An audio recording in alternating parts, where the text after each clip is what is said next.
Friends, स्वागत है आप सबका ऑटोकैड ट्यूटोरियल के स्पोर्ट्स सेशन में। इससे पहले हमने पिछले सेशन में देखा था ड्राइंग शीट के बारे में कि कितने तरह की हमारी स्टैंडर्ड शीट होती है और उसकी क्या साइजेज होती है। और उससे पहले के सेशन में हमने एनाटॉमी ऑफ इंजीनियरिंग ड्राइंग्स के बारे में जाना था, जिसमें हमने देखा था कि एक ड्राइंग के कौन कौन से कंपोनेंट होते हैं। तो उसी के अंतर्गत जो हमारा आज का सेशन है, इसमें हम जानेंगे टाइटल ब्लॉक के बारे में थोड़ा डिटेल में कि टाइटल ब्लॉक होता क्या है। तो टाइटल ब्लॉक जो है हमारा, यहाँ पर अगर हम बात करें तो the title block is typically located in the lower right corner of the drawing and is design to be easily visual and accessible. जो हमारा टाइटल ब्लॉक होता है, अगर आप इसको देखेंगे तो हमारा जो भी ड्राइंग होता है, यहाँ पर आपको एक ड्राइंग दिख रही होगी, तो इसमें आपको ज़्यादातर यह लोअर राइट में लोअर साइड में आपको यह देखने को मिलता है। ये हमारा जो है यहाँ पर टाइटल ब्लॉक है। तो अब नॉर्मली ज़्यादातर आपको इस तरीके से ही जो टाइटल ब्लॉक होता है उसका पोजीशन देखने को मिलेगा, अन्यथा अलग अलग ऑर्गेनाइजेशन के अकॉर्डिंग अलग अलग तरीके से इसका जो रिप्रेजेंटेशन होता है। Second, the specific content of format of title block may vary depending on the organization or industry creating the drawing, but it typically include key information to help identify and track the drawing throughout the life cycle. Okay, तो same चीज़ है कि अलग अलग industry के according अलग अलग तरीके से इंफॉर्मेशन होती है जो कि किसी भी ड्राइंग के रिकॉर्ड को ट्रैक करने के काम आती है। तो यहाँ पर आप देख सकते हैं ये एक टाइटल ब्लॉक का रिप्रेजेंटेशन है, जिसमें अलग अलग सेक्शन को रिप्रेजेंट किया गया है।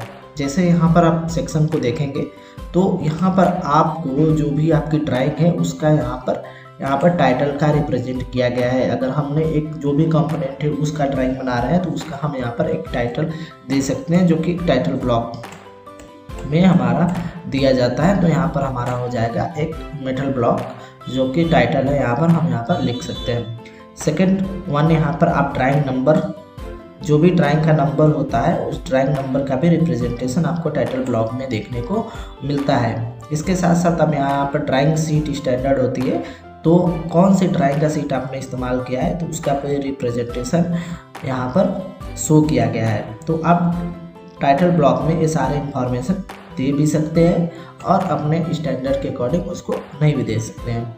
जैसे यहाँ पर आप देख सकते हैं नंबर ऑफ सीट, इसमें नंबर ऑफ सीट को भी रिप्रेजेंट किया गया है। जैसे कि अगर आपके पास एक से अधिक सीट में जो ड्राइंग का रिप्रेजेंटेशन है तो यहाँ पर इस तरीके से ये शो किया गया है। स्केल, ज़्यादातर आपको टाइटल ब्लॉक में स्केल देखने को ज़रूर मिलेगा कि कौन से स्केल में आपने जो ड्राइंग बनाया है उसका रिप्रेजेंटेशन यहाँ पर हुआ है।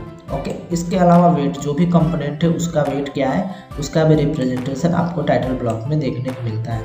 यहाँ पर आप देख सकते हैं मटेरियल, तो कौन सा मटेरियल का प्रयोग किया गया है या कौन सा मटेरियल से प्रोडक्ट बनना है उसका भी यहाँ पर रिप्रेजेंटेशन आपको देखने को मिलेगा।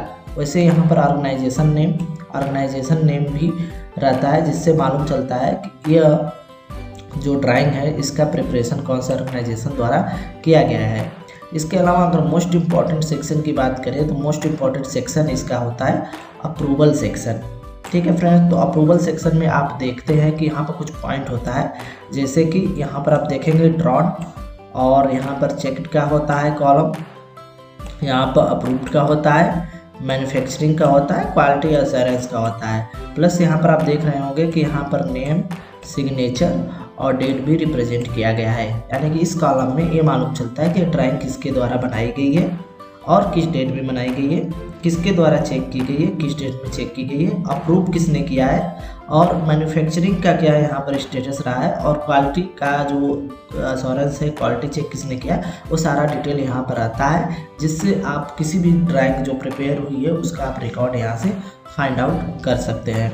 इसके अलावा और भी यहाँ पर सेक्शन है, जैसे यहाँ पर एक प्रोजेक्शन एंगल होता है कि आपकी जो ड्राइंग है कौन से प्रोजेक्शन एंगल में बनी हुई है, या फर्स्ट एंगल में बनी हुई है या थर्ड एंगल में बनी हुई है, इसका भी रिप्रेजेंटेशन आपको टाइटल ब्लॉक में देखने को मिल जाता है।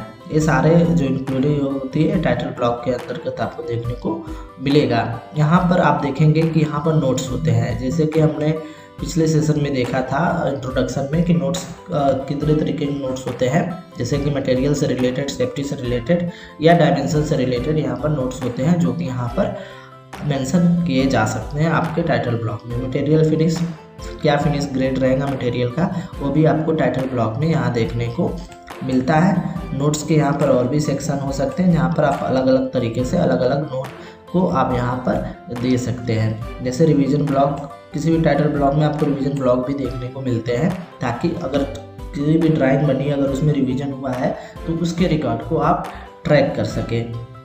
तो टाइटल ब्लॉक में आप अपने सुविधा के अनुसार ज़्यादा से ज़्यादा इन्फॉर्मेशन आप टाइटल ब्लॉक में दे सकते हैं, या टाइटल ब्लॉक को और भी मिनिमाइज करके सिर्फ जो भी रिक्वायर्ड इन्फॉर्मेशन है उसको आप दे सकते हैं।